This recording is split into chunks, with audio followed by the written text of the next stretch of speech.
India news network, सच यानी हम। पंडित श्रीपति मिश्र को गुजरे लगभग 2 दशक का समय बीत चुका है। जवान हो रही पीढ़ी को उनके विषय में कम ही पता होगा। पहले की पीढ़ियों की स्मृति पर वक्त की धुंधलाती चादर तनी हुई है। मंगलवार को प्रधानमंत्री नरेंद्र मोदी ने पूर्वांचल एक्सप्रेसवे लोकार्पण के मौके पर उनका जिक्र कर लोगों को चौंका दिया। यह जिक्र अकारण नहीं था। सुल्तानपुर पंडित जी का गृह जनपद था। वो उत्तर प्रदेश के मुख्यमंत्री रहे। उसके पहले विधानसभा अध्यक्ष सहित अनेक महत्वपूर्ण पदों की जिम्मेदारी निभाई। अपने दौर के दिग्गज नेताओं में उनकी गिनती थी। थोड़े से समय में जब वह चौधरी चरण सिंह के साथ रहे, उसके अलावा अपने लंबे राजनीतिक जीवन में वो कांग्रेसी ही रहे। फिर प्रधानमंत्री मोदी को उनकी याद क्यों आई? उत्तर प्रदेश विधानसभा के चुनाव नजदीक हैं। ब्राह्मण मतदाताओं को लेकर भाजपा चिंतित नजर आ रही है। प्रियंका गांधी प्रदेश में काफी सक्रिय हैं। उन्हें कितनी सफलता मिलती है ये अलग बात है, लेकिन प्रधानमंत्री अगर दिवंगत कांग्रेसी पूर्व मुख्यमंत्री पंडित श्रीपति मिश्र को गांधी परिवार के दरबारियों द्वारा अपमानित करने की याद दिला रहे हैं, तो इससे पता चलता है कि भाजपा इस मुद्दे पर कितनी फिक्रमंद है। दिलचस्प है कि प्रधानमंत्री ने पंडित श्रीपति मिश्र के अपमान का हवाला देकर कांग्रेस को पलटवार का मौका भी दे दिया है। पंडित जी के 3 पुत्रों में 2 राजनीति में सक्रिय लेकिन हाशिए पर हैं। सबसे छोटे आलोक मिश्र, जिनका निधन हो चुका है। बड़े पुत्र राकेश मिश्र विधान परिषद सदस्य रह चुके हैं, अब भाजपा में हैं। मंझले प्रमोद मिश्र छोटे मुन्ना कांग्रेस में हैं। अपने दिवंगत पिता की ही तरह शिष्ट, सौम्य हैं और संतुलित बोलते हैं। प्रधानमंत्री जी द्वारा भाषण में उनके पिताजी के उल्लेख पर मैंने उनकी प्रतिक्रिया पूछी थी। जवाब था, बहुत अच्छा लगा। देश के प्रधानमंत्री जी ने उन्हें याद किया, ये बड़ी बात है। मैं और मेरा परिवार उनके लिए आभारी है। लेकिन प्रधानमंत्री जी की इस बात से सहमत नहीं हूं कि कांग्रेस ने पिताजी का अपमान किया है। अपमान की बात गलत है।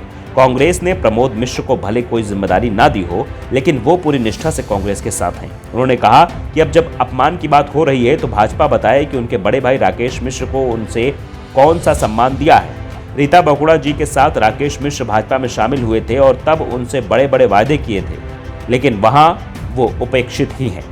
पंडित श्रीपति मिश्र का पैतृक गांव शेखपुर सुल्तानपुर जौनपुर की सीमा पर स्थित है।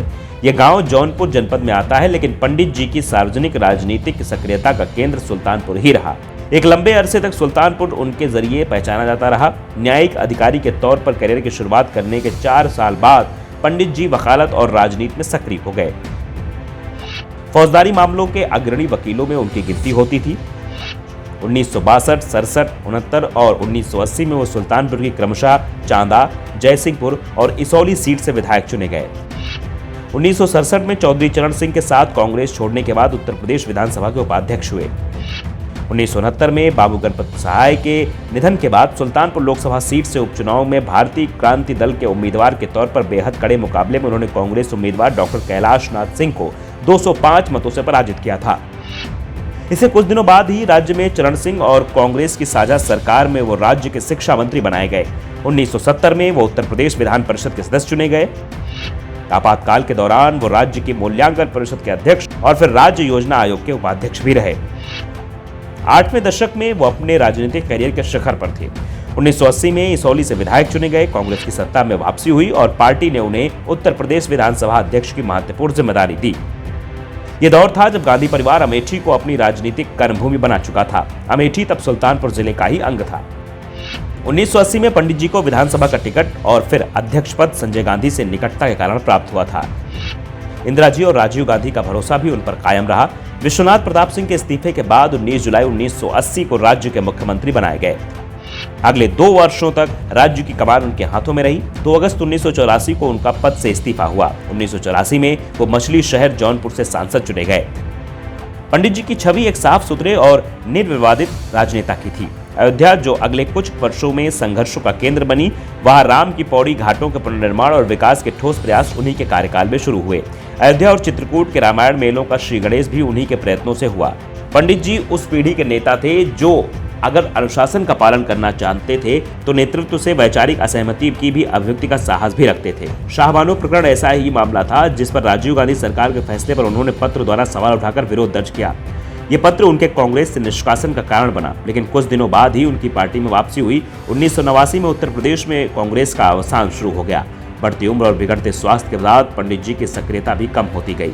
4 दिसंबर 1923 को जन्मे श्रीपति जी का 7 दिसंबर 2002 को निधन हुआ। आखिरी समय तक वो कांग्रेस में ही रहे। सुल्तानपुर नगर स्थित पंडित राम नरेश त्रिपाठी सभागार पंडित श्रीपति जी की देन है। कोलाघाट स्थित नया पुल और चीनी मिल की स्थापना भी उनके ही प्रयत्नों से हुई। उत्तर प्रदेश की अगुवाई करने वाले दिग्गज नेता श्रीपति जी की उनके जाने के बाद कैसे याद किया गया। राजधानी लखनऊ से लेकर सुल्तानपुर तक उनकी स्मृति में कुछ भी नहीं। परिवार से सूरापुर में एक डिग्री कॉलेज ही उनके नाम से स्थापना थी।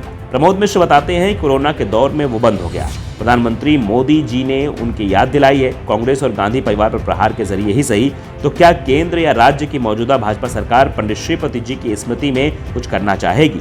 दलीय सीमाओं से हटकर ऐसा कुछ मुमकिन हुआ तो उसे एक अच्छी परंपरा के तौर पर स्मरण किया जाएगा। धन बल बाहुबल की राजनीति के इस दौर में पंडित श्रीपति मिश्र जैसे धवल छवि के नेताओं की याद बहुत जरूरी है।